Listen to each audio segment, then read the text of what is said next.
Vai tad mums pēc būtības, retorisks jautājums savā ziņā, nav skaidrs, kādai jābūt Latvijas mediju vidē? Es domāju, ka lielā mērā ir skaidrs, un lielā mērā viņa jau līdz šim ir visai skaidra.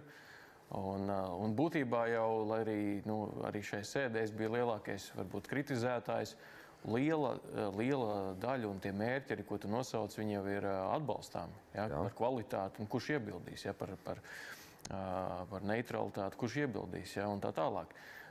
Man tā kritika ir vērsta šajā gadījumā, par ko bija arī lielākās diskusijas apakškomisijā, ir tieši par valodas lietojumu. Ja? Nu, tad ir tā izšķiršanās, vai mēs turpinām kā līdz šim 30 gadus to divkopienu valsti un mānam sevi, ka mēs uzturot mediju plūsmu Krievu valodā kādu saliedēsim, vai arī mēs visus, neatkarīgi no tautībām, un tautības ir daudz, veidojam uz valsts valodas pamatiem, ja? Kur nosaka arī šī drošības koncepcija, kas jau ir apstiprināta.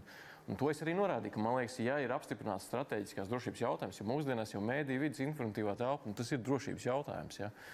Tad pamatnostādēm skaidri un gaiši jāpasaka, ka tas, ka tur bija pateikts, ka pēc 26. gada mediju telpa viss ir valsts valodā, sabiedrisko mediju telpa. Jā, sabiedriskā tiešā.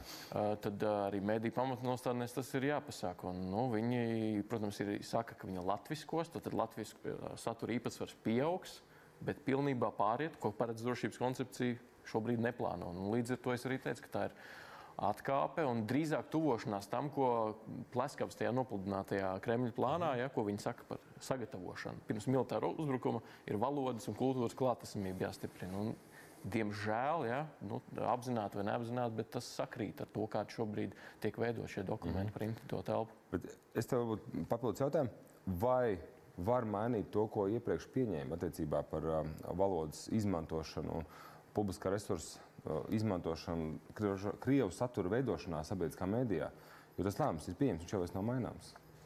Nu, tur jau tas punkts, viss tas ir beidzies, tas ir nolemts. Viņš ir tātad jau nolemts, un tas ir strateģisks dokuments, kur arī drošības dienesti ir strādājuši, ja tas nav tā, ka, tā kā šobrīd, ja, tādā iztirzājumā, es domāju, tur ir skaidri definēts tās vadlīnijas, ja.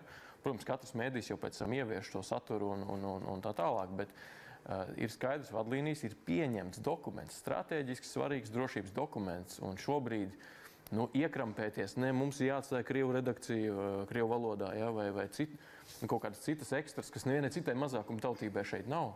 Jā. Man liekas, tāda īpaša attieksme pret vienu mazākuma tautību pārējiem, mums ir 24,4% Krievu Latvijā. Krievu valodas saturs sabiedriskajos mēdījos pār par 90%. Tā ir disproporcija. Pat līdz šī 26. gadam, kad jāpāriet tikai valsts valodā, es domāju, arī šī proporcija būtu jāpārskata. Mums ir daudz visādas kopienas, kuru valodās var veidot. Poļu daudz mums, piemēram, ir. Jā, poļu, ukraiņi.